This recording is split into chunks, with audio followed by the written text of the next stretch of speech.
Bonjour à tous et bienvenue sur la chaîne Astro pour cette deuxième vidéo consacrée au catalogue et au marathon de Messier.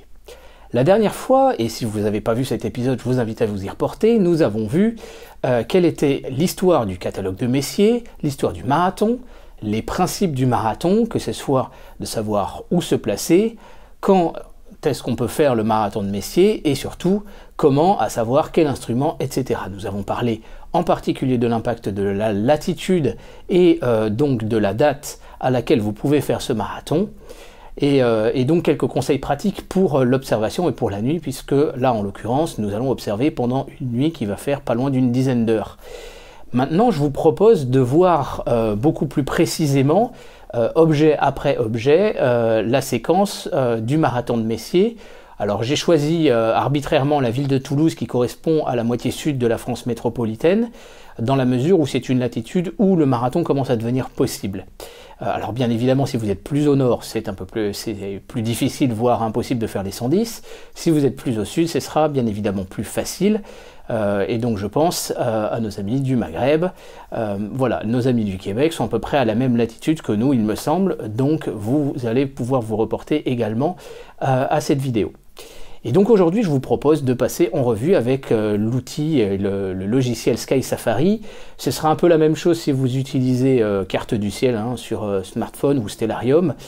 Mais voilà, je suis assez habitué à Sky Safari. Ce que je trouve assez intéressant aussi dans ce logiciel, c'est de pouvoir passer facilement d'une latitude à l'autre, mais également de pouvoir avoir une vue, que ce soit un rectangle quand il s'agit d'un capteur d'appareil photo, ou en l'occurrence d'un oculaire, et là en l'occurrence je prends comme vue de référence l'oculaire de 40 mm sur mon télescope de 400-1800 de focale.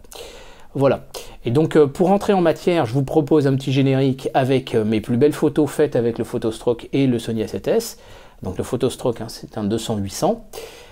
Et ensuite, nous allons donc voir en virtuel finalement la totalité du marathon de Messier, commenté avec tous mes petits conseils, mes petites astuces d'observation. Et comme illustration, nous prendrons les photos que j'ai faites toujours avec ce Photostroke 200-800, mais en revanche avec des photos que j'ai faites avec le Canon EOS 450D. Pourquoi? Parce que tout simplement, j'ai donc photographié la totalité du marathon de Messier, enfin la totalité du catalogue de Messier, sans autoguidage, par pause de 20 secondes pour les nébuleuses et les galaxies, et par pause de 10 secondes pour les amas d'étoiles. Donc c'est pour pouvoir vous dire également, et j'ai fait ce travail-là, il m'a fallu 9 mois pour photographier la totalité du catalogue. Donc ce catalogue qui contient 2 astérismes, 40 galaxies, 27 amas ouverts, 29 amas globulaires et 12 nébuleuses, dont 7 gazeuses, 4 planétaires et un rémanent de supernova. Et donc j'ai photographié tous ces objets avec cet appareil photo, aussi pour démontrer que voilà, qu'en fait vous pouvez le faire. Que tout le monde peut le faire avec un appareil photo qui monte à 1600 de focale et même sans autoguidage. Parce que bien souvent j'ai remarqué que les astronomes amateurs avaient tendance à photographier un peu toujours les mêmes objets. C'est sûr que les Pléiades et M42 d'Orion, etc., c'est absolument canon, moi j'aime beaucoup ces objets-là, mais il y en a beaucoup d'autres qui sont tout à fait photographiables dans les mêmes conditions, et donc il ne faut pas avoir peur de se lancer. Donc voilà, c'est tout de suite sur la chaîne Astro, et on y va.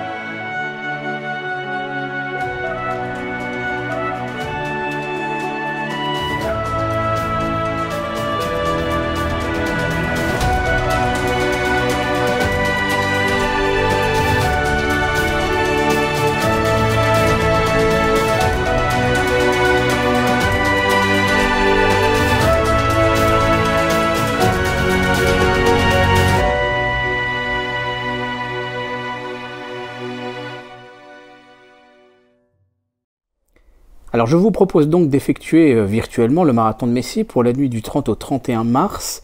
Alors là, bon, on est 2019, mais ça n'a pas vraiment d'impact, pour la ville de Toulouse, donc à peu près au sud de la France métropolitaine.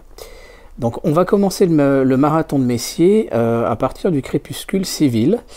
Donc le crépuscule civil sur cette nuit-là est à 19h46. Hop, voilà, le soleil donc est sous l'horizon. Et les premières étoiles au moment du crépuscule civil, donc le soleil a passé la barre des 6 degrés en dessous de l'horizon. Les premières étoiles visibles voilà, commencent à apparaître.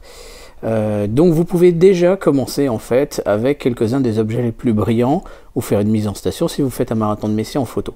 Donc vous pouvez commencer par exemple par M42, M43, il n'y aura pas de difficulté là-dessus. Vous pouvez également faire les Pléiades dans la constellation du Taureau. Vous pouvez aussi faire M44 dans le Cancer, mais ça va être un petit peu plus difficile parce qu'il n'y a pas beaucoup d'étoiles brillantes. Et ensuite vous allez pouvoir aller attaquer M35 dans les Gémeaux, M37, 36 et 38 dans le Cocher. Voilà, donc ça peut vous permettre de gagner un tout petit peu de temps au début, qui plus est si vous faites votre marathon plutôt fin mars, début avril. Ensuite, on va se retrouver au moment donc du crépuscule, cette fois crépuscule nautique, qui est le véritable moment du début du marathon. Donc le crépuscule nautique est à 20h21, le soleil est à -12 en dessous de l'horizon, et donc là, à ce moment-là, on va pouvoir attaquer. Donc il faut repérer, vous avez M79 qui est encore un petit peu plus haut que M77, M74. Donc en fait, vraiment la priorité, c'est d'attaquer avec ces deux-là. Et ça va pas être évident, mais c'est pour ça qu'on attend le crépuscule nautique, parce que sinon elles sont prises encore dans la lumière du soleil. Donc en fait, vous pouvez faire l'un ou l'autre, ça va être un peu équivalent, ça dépend aussi de votre latitude. Si vous êtes un petit peu plus haut en latitude, par exemple, ce sera plutôt M77 en premier. Par contre, si vous êtes plus bas, c'est l'inverse. Mais vous pouvez commencer en réalité avec M79, même s'il est un petit peu plus haut. Pourquoi? Parce que comme il est plus loin de l'endroit où le soleil se couche, en fait, vous aurez un meilleur contraste à ce moment-là, le ciel sera un peu plus sombre. Donc commencez carrément à rechercher M79 10 minutes avant le crépuscule nautique. Donc ensuite vous pouvez faire M77, M74, vous voyez que le soleil est vraiment pile poil en dessous d'M74, donc ça va être un petit peu plus difficile. Et donc pour chacun des objets, on va avancer de 5 minutes, et vous allez voir que ça va très vite. Voilà, par exemple 30, et si il est 20h35, par exemple, vous pouvez voir qu'M77 est à 5,7 degrés au-dessus de l'horizon. Donc là, ça va dépendre clairement du diamètre de votre instrument. Si vous êtes plus bas en latitude, il y a d'autres pays où ça va être un peu plus facile, on en a parlé déjà dans le premier épisode. Et donc après ces deux-là, on va s'intéresser à la suite, donc à M33, M31, etc. Donc on va rajouter 10 minutes quand même pour être sympa, parce que c'est vrai que les deux premiers sont un peu difficiles. Et donc je vous déconseille d'attaquer sur M33, qui est un des objets les plus difficiles du début de nuit. Donc on va s'intéresser à M31, 32 et 110. Donc en fait, ce sont des objets, vous ne basez pas sur la vue que vous voyez là.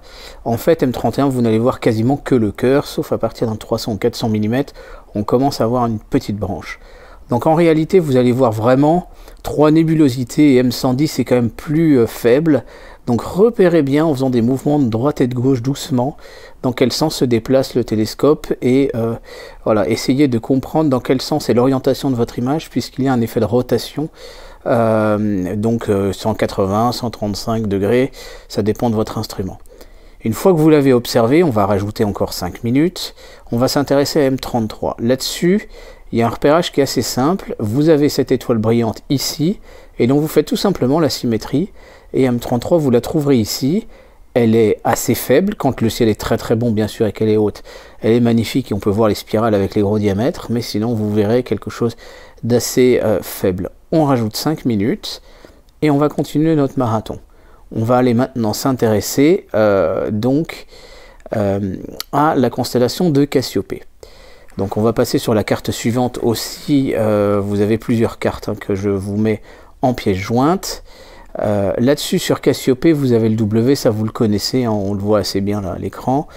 Et en fait, vous prenez la branche du bas qui est quasiment parallèle à l'horizon et vous allez prolonger un petit peu plus que la longueur de cette branche et un tout petit peu plus bas. Et là, vous allez trouver, voilà, ici le rond, vous allez trouver le fameux petit amas M52. À côté de lui, vous avez ici la nébuleuse de la bulle. Donc ça, pour les astrophotographes, vous pouvez vous faire plaisir, c'est un objet sympa à connaître, mais sinon, voilà, c'est M52 qui nous intéresse là pour le moment. Vous allez revenir sur le cœur de Cassiopée, et puis cette étoile-ci, donc qui fait la branche un petit peu côté est. Et là, juste au-dessus d'elle, vous allez trouver M103. Donc on va rajouter 5 minutes après avoir observé M52 et encore 5 minutes après avoir fait M103. On va maintenant s'intéresser à M76. Donc là-dessus, en fait, vous allez repartir, par exemple, de ces deux étoiles-là. À vous de repérer en fait vraiment l'angle. Et en fait, c'est tout simplement à la même hauteur. Et vous allez retrouver, sinon la vraie façon de travailler sur M76, c'est d'attaquer à partir de cette étoile de la constellation de Persée, de remonter pour trouver celle-ci, et ensuite vous pouvez aller sur M76 proprement dite.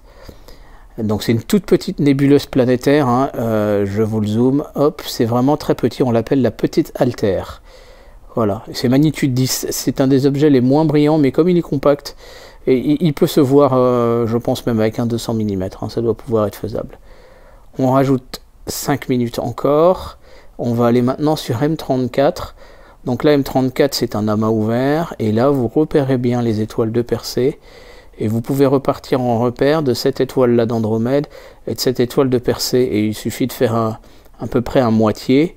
Et là, quand vous êtes là, vous passez à l'oculaire tout simplement. Et vous faites la méthode du iRobot, c'est-à-dire que vous commencez à faire des cercles de plus en plus grands, et à un moment donné, vous allez tomber dessus, voilà, tout simplement. Donc ça, c'est un moyen de pouvoir le trouver. On va rajouter 5 minutes. Et si vous ne l'avez pas fait, vous pouvez faire les Pléiades, mais bon, vous n'aurez pas de difficulté de le voir à l'œil nu. Donc en fait, voilà, tout simplement, même à l'œil nu, ça compte déjà pour le marathon de Messier. On va rajouter quand même 5 minutes, on va être sympa.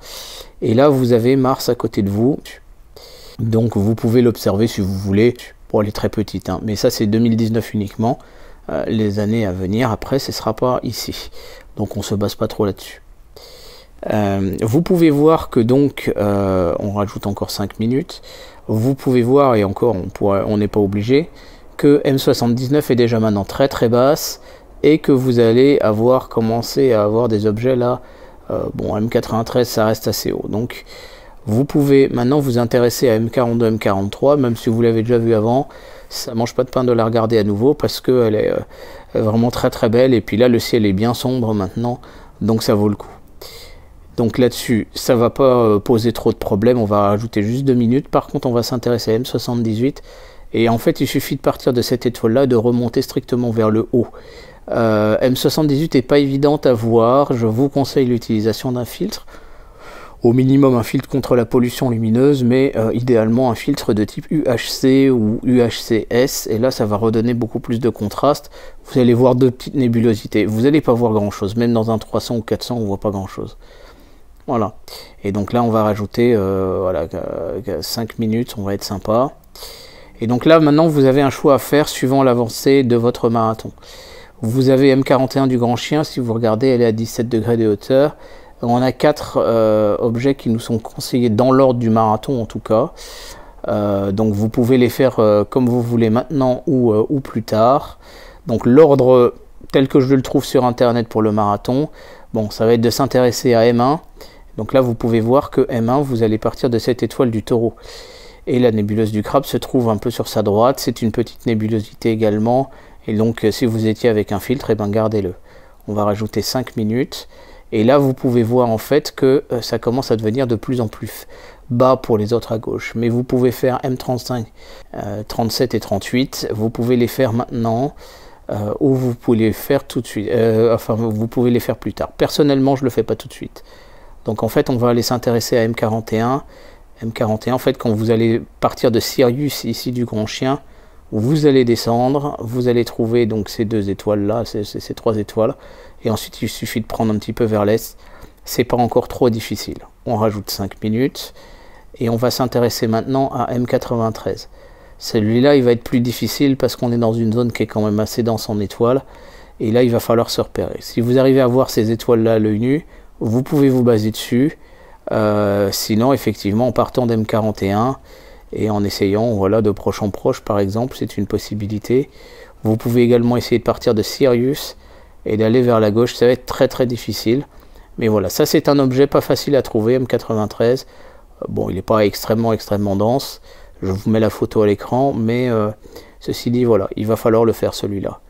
Ensuite on passe à donc on avance de 5 minutes et on a M46, M47. Vous pouvez voir qu'elles sont un peu au-dessus. Donc en fait d'M93 vous allez revenir sur ces étoiles, ces trois grosses là.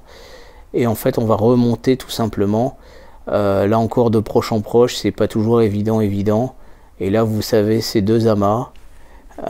Donc va falloir trouver. On va rajouter 5 minutes, comme ils sont juste à côté l'un de l'autre, on va pas compter 10 minutes.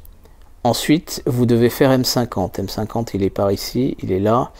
Donc M50, moi je vous conseille de partir de Sirius et de remonter plein nord, en fait, enfin en plein vers le haut, pardon. Vous avez cette étoile là et ensuite vous allez tomber sur M50. Donc là, je vous conseille vraiment de le faire là aussi de proche en proche, en repérant les étoiles. Voilà, je repère celle-ci, hop, je l'amène au bout de mon oculaire. Je repère par exemple celle-ci, je l'amène au-dessus de mon oculaire et j'avance un peu comme ça. Ça va être le moyen le plus fiable. Si vous ne faites pas ça, vous allez vous paumer. Donc M50, elle est ici. On rajoute 5 minutes encore. Voilà. Ensuite, vous avez M48. Donc M48, vous voyez qu'elle est quand même un peu plus loin.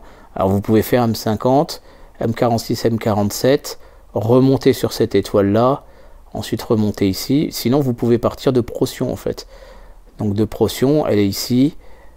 Donc celle-là, elle est bien connue, hein. Elle permet de faire l'énorme losange enfin l'énorme polygone, hein, des constellations d'hiver.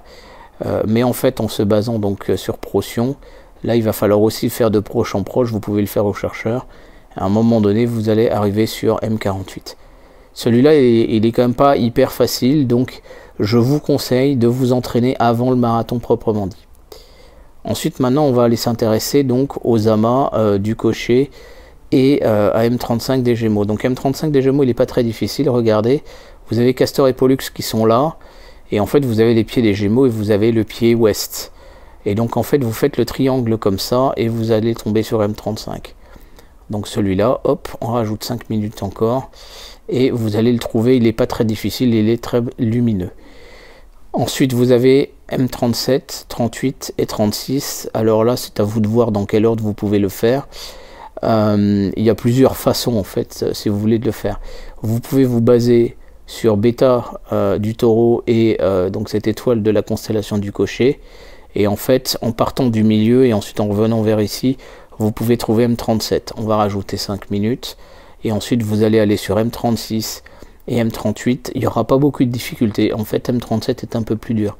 Et donc M36 et M38, on va le faire un peu de proche en proche. En partant d'M37, en fait, on va aller chercher ces étoiles avec cette petite, ces deux étoiles proches là. Et on va aller continuer comme ça. On va tomber sur M36 qui est un peu plus petit. Et ensuite, on va aller continuer sur M36, sur M38. Donc on va rajouter que 5 minutes puisque c'est assez proche. Vous pouvez voir maintenant que le ciel a quand même pas mal tourné déjà. Donc en fait, le taureau va presque commencer à toucher l'horizon. Vous avez Orion qui est assez basse. Pour le lièvre, bah, c'est déjà fait. Donc vous voyez, il ne faut pas perdre de temps. Donc dans le cancer, vous allez prendre M44. Celui-là, il est presque limite visible à l'œil nu en fait. Donc il ne va pas être très difficile à les pointer. Vous avez une étoile un peu brillante à côté. Vous avez faites un triangle d'étoiles là, avec celle-ci, celle-ci et celle-ci. Et il suffit de pointer en plein milieu des trois. Vous allez descendre ensuite sur ce pied là. Donc je vais rajouter quand même 5 minutes. Vous allez sur ce pied là. Et en fait vous avez M67 ici. Voilà. Et donc là vous êtes bon sur M67. On rajoute encore 5 minutes. Le ciel continue de tourner. Et vous allez vous intéresser à la constellation du Lion. Donc dans la constellation du Lion, vous avez ici donc Aldébaran, hein, qui est l'étoile principale de la constellation du Lion. Et donc il faut repérer, si vous voulez, le ventre et d'aller descendre ici en plein milieu. Et vous avez ces trois galaxies. Donc en fait, on va prendre cette étoile brillante d'abord. Et ensuite, on va aller descendre pour trouver ces galaxies. Donc ça fait des petites nébulosités. Elles ne sont pas hyper lumineuses non plus. Donc là, je pense que c'est voilà, avec un 200 mm, ça passera. Des diamètres inférieurs, ça dépend vraiment de la qualité du ciel, là, cette fois. Et donc là, vous en avez 3. Alors là, il y en a 2 toutes petites qui sont à côté d'M105. Elles ne devraient pas être très gênantes parce qu'elles sont quand même moins lumineuses. Voilà. Et donc, vous faites ce trio du Lion et on va rajouter 5 minutes. C'est suffisant pour pouvoir les faire. Ensuite, vous avez M66, M65. Logiquement, le marathon vous dit de les faire là. On se base sur cette étoile du lion et celle-ci aussi. Et donc, on fait pile poil le mi-chemin. Maintenant, on va y revenir tout à l'heure. Donc, bon, on va quand même les compter. Mais en réalité, on n'a pas obligé de les faire tout de suite. On va maintenant s'intéresser à la grande ours. Donc ça, c'est carrément un autre morceau parce que la grande ours, elle est complètement inversée par rapport à la vision habituelle que nous avons. Donc là, la casserole, elle est en train de se vider et elle pointe vers le bas. Donc en fait, tous les repères qu'on a habituellement sur la grande ours sont complètement inversés. En réalité, elle est très proche du zénith. Hein. Elle est vraiment très très haute. Ça va poser quelques difficultés d'ailleurs aux utilisateurs de télescopes Dobson, parce que la rotation sur la base, en fait globalement tous les télescopes alt-azimutaux vont avoir une petite difficulté à pouvoir tourner autour du zénith. Donc là-dessus, ce que vous allez faire, c'est que vous allez repérer cette étoile ici de la constellation donc de la grande ours, c'est celle-ci. Donc c'est le trapèze vraiment principal, et on fait l'opposition pour aller trouver cette étoile ici, qui est visible à l'œil nu si le ciel est très bon. Et en fait, en partant de cette étoile de la grande ours, vous allez pouvoir revenir sur les deux galaxies M81 et 82, ce qu'on appelle les galaxies de Bode. Vous allez ensuite venir de nouveau sur le contenant de la casserole proprement dite pour aller chercher cette étoile-ci, Bêta. Et donc là, à côté, vous avez M97, M108. Attention, donc alors pardon, il fallait que je rajoute 5 bonnes minutes pour les galaxies de Bode. Et là, on va aller chercher ces deux-là. Et donc attention, elles sont difficiles à voir. Elles sont très peu lumineuses. Donc là-dessus, on peut vraiment passer à côté sans s'en rendre compte, surtout qu'on est au zénith et on perd un peu ses repères. Donc là, vous partez de Bêta, vous repérez ces deux étoiles-là, hop, hop, et on va continuer très méthodiquement pour arriver à repérer M108, et on va continuer très méthodiquement pour arriver à M97. Mais sinon, méfiez-vous, on peut vraiment passer à côté et perdre du temps. Là-dessus, vous allez passer sur cette étoile suivante, toujours de la constellation de la Grande Ourse. Et juste à côté, vous avez la galaxie M109, qui est une jolie petite galaxie spirale. Et en photo, elle est franchement sympa à sortir. Donc là aussi, celle-là, elle ne va pas poser trop de difficultés. On va aller s'intéresser maintenant à M40. Vous partez de cette étoile. Et attention, M40 est une étoile double. Elle est en réalité assez difficile à distinguer. Donc en fait, de celle-ci, vous devez repérer de descendre vraiment vers le bas pour reprendre cette étoile brillante ici. Et ensuite, vous avez cette petite étoile double qui est ici. Et c'est cette étoile double qui est référencée comme étant donc M40. Alors on ne sait pas dire qu'est-ce que réellement Charles Messier a vu concernant M40. Ça fait partie de la petite blague du marathon. Mais bon, le marathon consiste à y passer. Est-ce qu'il a vu un objet qui se déplaçait, une comète ou etc. On ne sait pas le dire. Là-dessus, vous repartez de cet axe-là de la galaxie de la Grande Ourse, là, voilà, entre ces deux étoiles, mais vous allez partir dans l'autre sens, ici, pour M106. C'est une galaxie elliptique et magnifique, que l'on peut voir vraiment sur la tranche, mais qui est, voilà, elle n'a pas d'étoile brillante à proximité directe, donc on va se baser sur la proportion que je vous ai montrée, et puis on cherche avec la méthode du iRobot. On va continuer maintenant à s'intéresser aux chiens de chasse. Donc vous avez cette étoile brillante qui est ici, vous avez celle-ci également, voilà, hop, qui est visible à l'œil nu, et donc on fait un petit triangle là. Et bon, c'est pas un triangle équilatéral, c'est pas un triangle rectangle, et on va trouver M94 ici. Donc ça, c'est une jolie petite galaxie aussi. On va continuer ensuite sur M63 qui est ici, et là, à part à se baser sur cette étoile là, et puis les trois brillantes là que vous voyez au centre de mon réticule, eh bien il y a un tout petit peu de difficulté. Alors pardon, j'ai oublié de rajouter quelques minutes, on va rajouter 10 bonnes minutes. Ça ne devrait pas poser trop de problèmes. On va continuer ensuite sur M51. Alors M51, c'est la galaxie Whirlpool, elle est absolument canon, elle est connue. Pour la retrouver, moi je fais un triangle rectangle à partir de la queue de la Grande Ourse. Donc de ces deux-là, hop, ça se fait mon angle droit, et j'arrive ici. Et puis on fait un peu de iRobot s'il faut. Attention, vous attendez pas à une image ultra lumineuse comme ce que vous voyez à l'écran. Vous allez voir deux faibles luminosités qui correspondent au cœur. Elle n'est pas si lumineuse que ça. Et on rajoute 5 bonnes minutes. Ensuite, vous allez devoir chercher M101. M101 est difficile à trouver dans la mesure où c'est une galaxie que l'on voit de face, elle est magnifique, c'est la galaxie du Moulinet, mais le problème c'est qu'elle est peu lumineuse. Donc vous pouvez faire un triangle équilatéral là avec ces deux étoiles là encore, et là vous allez tomber normalement dessus. Mais attention, comme c'est faible, c'est pas évident. Donc le triangle équilatéral, je le conseillerais à ceux qui ont au moins un 300 mm, et sinon par contre vous pouvez partir de celle-ci et vous suivez ces étoiles brillantes là, hop hop hop, vous arrivez là et ensuite vous allez ici. C'est pour ça que les applis smartphone vont quand même pas mal vous aider. Vous avez ensuite M102. Alors M102 est difficile, faut être honnête. Il faut retrouver cette étoile là, donc repérée par rapport par exemple à la petite ours. Vous avez ici la polaire, vous avez ici celle qui est la plus lointaine finalement, et on continue encore un petit peu, on va retomber sur cette étoile. Et là, à ce moment-là, il faut prendre de la carte détaillée, là, clairement, bien repérer ces mouvements, par exemple partir avec ces deux étoiles-là, et ensuite on va aller proche en proche pour aller trouver ces trois-là. Là, vous en avez trois, et ensuite aller sur M102 ici. On ne va pas s'intéresser à cette galaxie qui est à côté, à moins que, alors là, j'arrive pas à la cliquer, mais à moins que vous arriviez à la voir, mais c'est bon. C'est pas l'objectif, aujourd'hui c'est M102. Et on rajoute encore 5 minutes. Donc là, vous avez fait un bon morceau, c'est déjà bien. On va maintenant s'intéresser à la chevelure de Bérénice. La chevelure de Bérénice, c'est cette constellation que vous voyez avec ces trois étoiles là, qui se trouve donc entre le Bouvier, ici Arcturus, et le Lion, et au-dessus de la Vierge qui est en dessous. Donc en fait, ce sont des étoiles peu lumineuses, il faut les repérer, il faut retrouver celle-ci que je viens de pointer. Et là, juste à côté, vous avez un bel amas globulaire qui est M53. Vous allez ensuite devoir monter, donc on rajoute encore 5 minutes, vous allez monter sur M64 ici.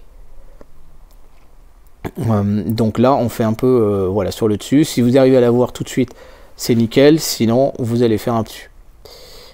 On va rajouter 2 minutes, et ensuite on va aller à M3. Alors M3, vous allez partir du Bouvier.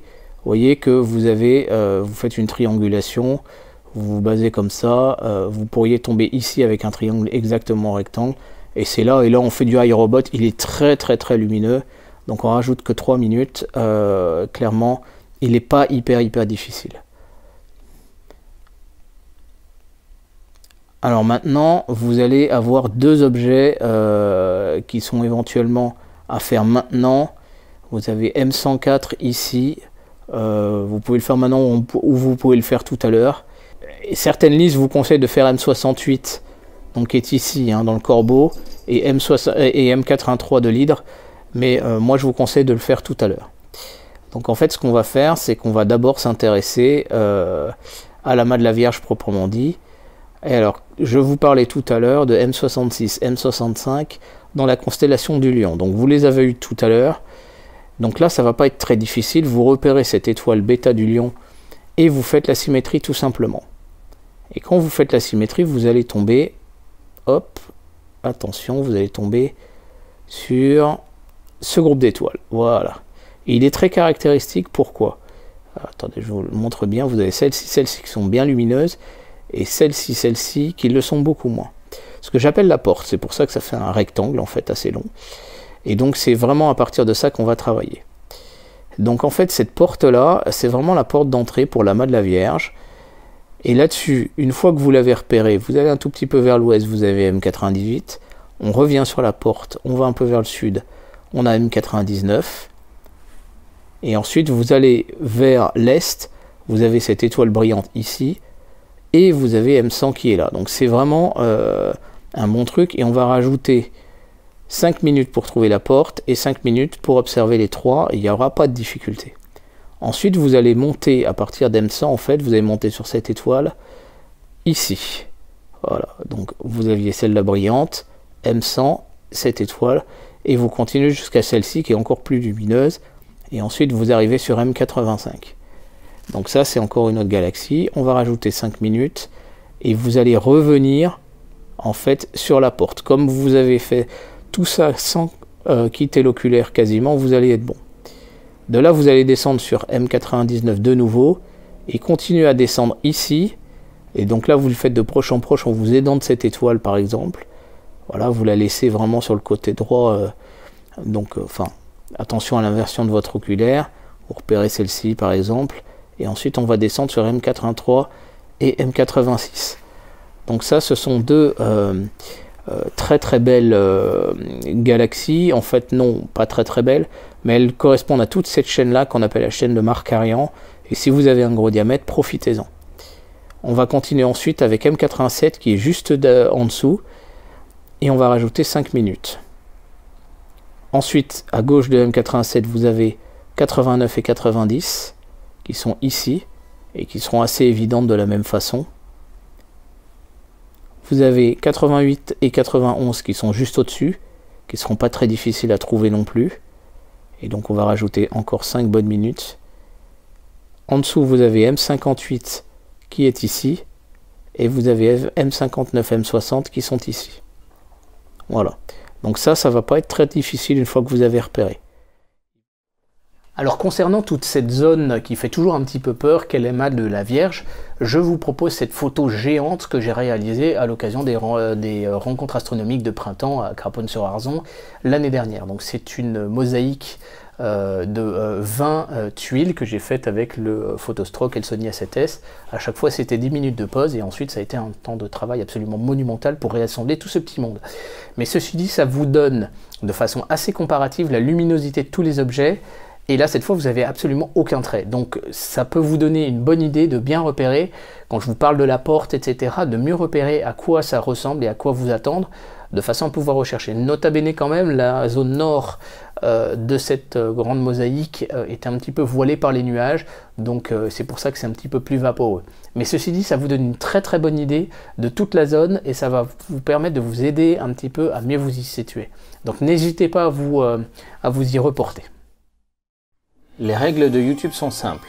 Si tu aimes mes vidéos et pour me dire merci, clique sur le pouce bleu ou laisse un commentaire. Et si tu en veux d'autres, abonne-toi et clique sur la cloche. Merci. Il vous en reste maintenant deux. Il vous reste M69 qui est ici. M49, pardon. Alors là-dessus, en fait, à partir de M59 et M60, vous allez descendre sur ce trio d'étoiles là. Ce groupe de 4, pardon, qui fait un peu comme une petite étoile, justement, avec 3 branches. Et c'est vraiment là-dessus qu'on va se baser. Et ensuite, vous allez aller de proche en proche sur M49. Et ensuite, vous pouvez aller sur M61. Je pense que là, vous aurez pris un petit peu le pli. Et donc, en fait, on arrive à peu près à minuit. Et donc là, vous pouvez voir que le ciel a pas mal tourné. Puisque Orion, ça y est, a touché l'horizon. Et que vous commencez à avoir, par exemple, Ophiuchus ou la Lyre qui se lève. Donc là, vous êtes franchement pas mal sur le timing. Et vous pouvez voir que vous avez M68 qui est en train de toucher l'horizon. Donc en fait, là, c'est quand même pas mal. Si vous avez du retard, ne vous inquiétez pas. Ce qui suit est quand même un peu plus facile. Vraiment, l'amas de la Vierge, la première fois que je l'ai fait, j'ai mis 1 heure. Par contre, repérez effectivement toujours le corbeau pour attendre le moment où il va passer donc au méridien, hein, le sud étant ici. Si nécessaire, repérer et calculer les heures de passage donc d'M68 et M83 à l'horizon. Donc voilà, mettons-nous à 1 h du matin, et donc vous pouvez voir qu'effectivement on a M68 qui est vraiment quasiment au méridien, et M83 qui y est bientôt. M83 est à 14 degrés de hauteur, donc ça peut être le bon moment pour le faire, c'est à vous de repérer. Donc on avait parlé de M61 et M104, donc là logiquement on a fini pour toute cette zone. On va aller maintenant s'intéresser à M5 qui est à 35 degrés de hauteur, hein, qui est un bel amas globulaire. On va rajouter 5 minutes, il n'est pas très difficile à trouver, quoique voilà, il faut avoir un bon ciel pour repérer la zone. Vous pouvez voir par contre qu'on est en plein en dessous finalement de Arcturus, donc c'est à vous de bien repérer la zone. Voilà, il y a un très bon apprentissage des constellations à faire avant de faire le marathon de Messier. Je vous renvoie aux vidéos qui ont été réalisées par Laura de la chaîne donc Astronomie Pratique. Ensuite, vous allez partir sur Hercule. Donc Hercule, comme vous pouvez le voir, à cette heure-là, il est complètement penché vers la gauche. Donc le caractéristique losange qui distingue le corps d'Hercule, il est complètement couché sur le côté. Et donc vous avez M13 qui est ici, qui est au premier tiers entre ces deux étoiles. Il est magnifique à observer. Et là, tout comme tous les gros amas globulaires comme M5, M3 qu'on a vu avant, n'hésitez pas à monter en grossissement. Donc là, vous pouvez diminuer la focale de vos oculaires de façon à résoudre ces amas. Ils sont somptueux à voir, et M13 en particulier. Vous avez M92 qui est ici, et donc à vous de voir en fait comment faire le triangle à partir de ces deux étoiles pour le trouver. Il est assez lumineux, donc si M13 est vraiment très distingué, M92 ne devrait pas poser de difficulté majeure, et on va rajouter, allez, un petit quart d'heure. Ensuite on arrive sur la Lyre, et la Lyre, effectivement, vous avez la fameuse nébuleuse planétaire M57. Vous partez de Vega, vous allez sur ces deux étoiles ici, ensuite vous allez sur ces deux étoiles ici, et vous êtes au milieu. Attention, il y a plein de petites étoiles, et en fait ça va apparaître comme une tache diffuse. C'est très petit, et donc c'est difficile à distinguer. Et ensuite vous descendez vers le bas, vous avez M56 qui est ici, qui est un petit amas globulaire. Voilà, repérez-vous bien à partir de ces trois étoiles brillantes ici, hein, ces trois, celle-là, celle-là et celle-là, et vous continuez, vous avez celle-ci qui va vous aider, et vous continuez à descendre comme ça pour la trouver. Ce sera moins brillant bien sûr que les deux amas globulaires vus précédemment, mais ce sera bon. Et on ajoute 25 minutes, non 10 minutes. Voilà. Et on ajoute 10 minutes. Donc là-dessus, on va continuer maintenant avec la constellation du Cygne. On va s'intéresser à M29.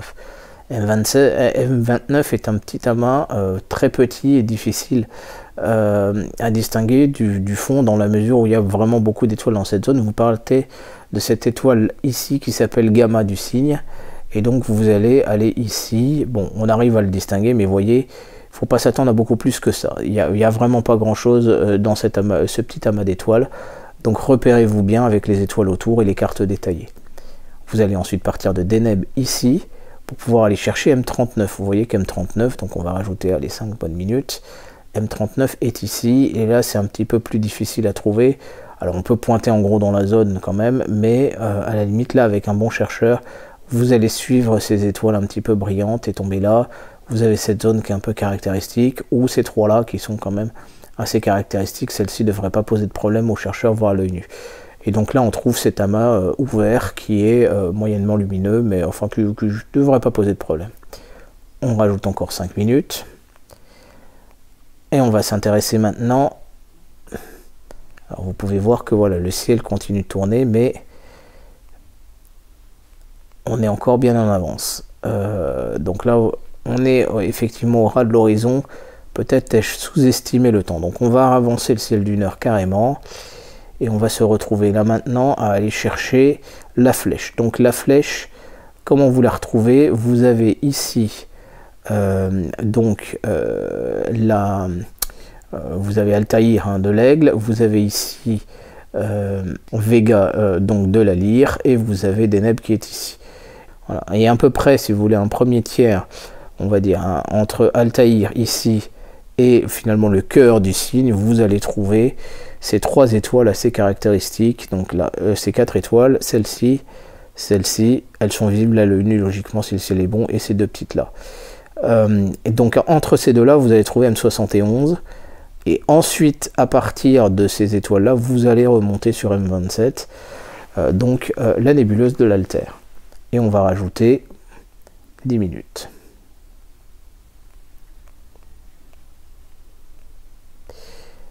Là-dessus, on va commencer à attaquer un certain nombre d'objets. Vous pouvez voir que le ciel a considérablement évolué. Donc vous pouvez voir que les Gémeaux sont en train de se coucher, que le Cancer aussi, le Lion est en train de piquer du nez.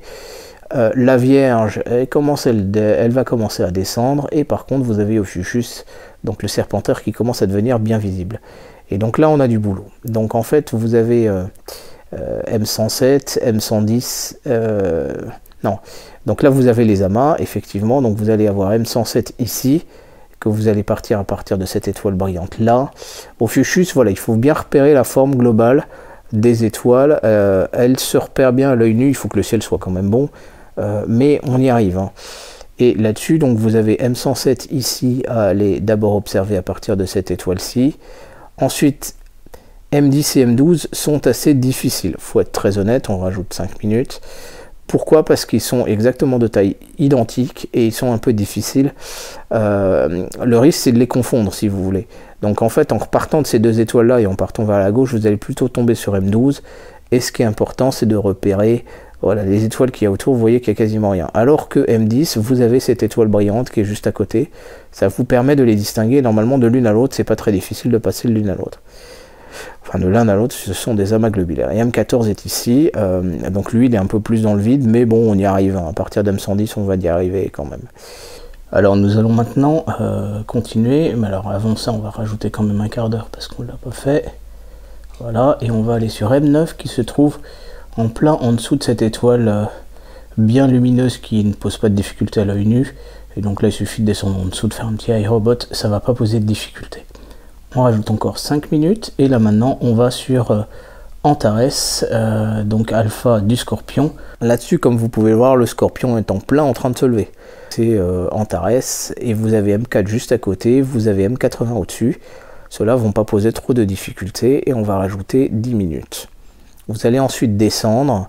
Cette fois, donc là on a un amas, mais il ne nous intéresse pas. Vous avez M19 et M62, bon vous pouvez voir c'est 10 degrés de hauteur, ça commence à devenir un peu plus difficile. Ces deux-là, voilà, il faut partir d'Antares et aller de proche en proche avec une carte détaillée par exemple, pour les trouver, ou vous pouvez partir de ces des étoiles brillantes là si vous arrivez à les voir. Ensuite, vous allez devoir descendre sur M6 et M7, mais vous voyez qu'ils sont encore très très bas, donc on ne va pas les faire de suite. Vous allez remonter en fait sur M9 qui est ici, à moins qu'on l'ait fait tout à l'heure, ça dépend des listes. Et par contre, ce qui va nous intéresser, donc on va rajouter un bon 20 minutes, même 25 minutes. Tout ce petit monde commence à monter, et vous pouvez voir qu'on a toute cette zone-là qui commence à devenir visible. Alors, il y a deux façons de faire. Personnellement, je préfère de partir du bas, mais vous pouvez partir du haut si vous le souhaitez. Vous avez la constellation de l'Aigle qui est ici, vous avez Altaïr qui est ici, vous avez ce premier trait, ce deuxième trait, et vous avez les deux ailes, d'accord?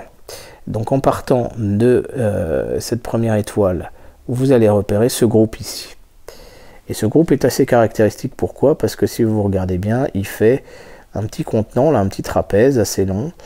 Celui-là, il se voit normalement à l'œil nu si le ciel est bon, et vous avez M11 qui est ici, qui est un très très bel amas d'étoiles. C'est un amas ouvert, mais qui est très beau. Alors là, il ne paraît pas extraordinaire dans cette appli, mais franchement, il vaut vraiment le coup, faites-vous plaisir. Et vous avez M26 qui est ici. Lui, par contre, est plus difficile à trouver. Il faut descendre à partir des étoiles, suivre ces étoiles, et ensuite revenir dessus. Et lui, il est beaucoup plus difficile. Après, la logique, ce serait de descendre vers M16, mais je trouve que le saut pour passer d'M26 à M16 n'est pas très très évident, même s'il y a un petit amas dans M16, ça peut peut-être vous aider, c'est à vous de voir. Et par contre, M16, il est obligatoire d'utiliser un filtre, donc contre la pollution lumineuse ou un filtre UHC, ça vous permettra de beaucoup mieux distinguer la nébuleuse. Sinon, vous verrez l'amas, mais pas la nébuleuse. Ensuite, vous descendez sur M17. Donc celle-là, elle se distingue très facilement, il n'y a pas de problème pour la nébuleuse Oméga.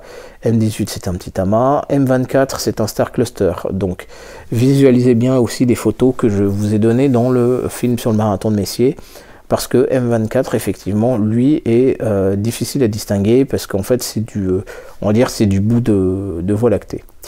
Vous avez M25 qui est ici. Alors on va se rajouter quand même, hop, on va se centrer. Voilà, et on va se rajouter quand même, on va se rajouter un bon 30 minutes, parce que là, on a quand même avancé. Donc vous pouvez voir que tout ce petit monde continue de monter, M24 encore. Là, vous avez M23, et moi, personnellement, je préfère faire l'inverse, en fait. C'est-à-dire de partir de cette étoile brillante ici, du Sagittaire, de m'occuper d'M22, qui est magnifique, c'est un très bel amas globulaire, M28, d'aller sur la lagune ici, M8, ensuite on monte sur M20 et M21, donc c'est la trifide, hein, puis c'est le petit amas M21 qui est au côté. Ensuite de monter sur M23, et ça pose pas trop de difficultés. Et ensuite d'aller sur M24, M25, M18, M17 et M16. Moi je fais dans cet ordre-là, mais c'est à vous de voir. Donc là-dessus, le ciel a continué d'avancer. Voilà, donc maintenant que vous avez fait toute cette zone, M28, M22, vous devez revenir sur M6 et M7. Par contre, vous pouvez constater qu'à 5h30, Ils sont beaucoup plus hauts puisqu'on a 8 degrés ici, on a 11 degrés ici. Ce sont deux amas ouverts qui sont assez beaux, franchement M7, moi je l'aime beaucoup. Mais donc il faut attendre, il ne faut pas les prendre trop tôt. Vous pouvez ensuite revenir donc sur notre étoile brillante qu'on avait ici dans la constellation du Sagittaire et redescendre sur celle-ci par exemple, qui va vous aider, donc c'est Epsilon apparemment, vous allez sur M69, M70 et M54 et on va rajouter un petit quart d'heure. Voilà. Vous allez continuer derrière sur M55 qui est très bas, à moins qu'il faille attendre. Vous voyez, 3 degrés de hauteur, moi je l'ai déjà fait, hein, mais ceci dit c'est un peu hard. Vous avez M75, vous avez surtout à ne pas oublier M72, M73, M2, vous avez M15 ici. Donc là en fait on est vraiment sur la fin du marathon, vous pouvez repartir de M15, M2 et puis ensuite 72, 73. Voilà, il est 6 h du matin, on est une demi-heure avant le crépuscule nautique. Et vous pouvez voir que finalement, voilà, M72, M73, M75, vous pouvez voir que 20 minutes avant le crépuscule nautique, on a M55 à 6 degrés au-dessus de l'horizon. Donc ces objets commencent à devenir vraiment possibles. Voilà. 6 h 30, vous pouvez voir qu'on est à 7 degrés. Et là, c'est vraiment le crépuscule nautique. Il ne nous reste plus que M30 et on aura fait tout le tour. Donc là, il faut aller repérer ces deux étoiles-là et ensuite essayer de trouver ces deux-là. Et effectivement, vous pouvez voir que là-dessus, M30, si on est à 6 h 50, c'est-à-dire 20 minutes avant le crépuscule nautique, on est encore à 2 degrés au-dessus de l'horizon. Voilà, donc une fois que vous aurez fait M30, eh bien, vous avez une belle visibilité. Voilà, bon là, en l'occurrence, pour le 31 mars 2019, vous avez la Lune et vous avez Vénus, et bon, Mercure, ça ne va pas le faire. Et vous avez le soleil, et vous avez un beau lever de soleil. C'est l'heure de plier bagages et de rentrer chez vous. Et donc vous avez réussi votre marathon de Messier. Voilà, donc comme vous avez pu le voir, finalement, toute la séquence du marathon de Messier, c'est voilà, c'est une belle séquence, c'est un bon marathon. Si vous êtes plus rapide finalement sur la première partie, etc., et il y a quand même toujours une marge de manœuvre. Et avec un peu d'habitude, hein, bien évidemment, si vous arrivez à taper les 110 dès votre première participation, moi je suis le premier à vous tirer mon chapeau. Néanmoins, voilà, ma deuxième et demie participation, j'en ai fait 105, avec une pause d'1 heure à un moment donné dans la nuit, le temps que le ciel se recharge et se redécale. Donc voilà, il y a quand même une marge de sécurité, même en avril, une fois qu'on a commencé à prendre un petit peu l'habitude.